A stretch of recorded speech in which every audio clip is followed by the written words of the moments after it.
Yaran mo yan kasi ninakaw mo. Ngayon, wag mo kaming punahin na magpasok kami ng ano. At ano sa iyo yun? Magbili ako ng Rolex kagaya ng suot mo.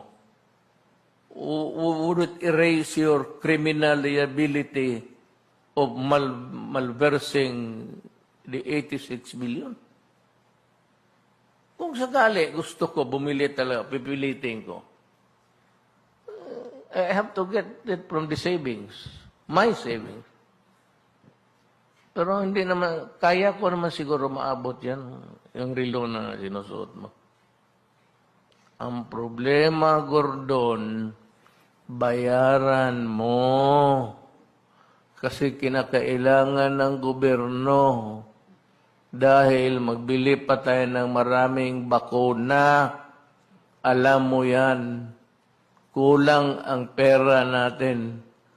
At naipon natin. But we have 110 million souls to worry about.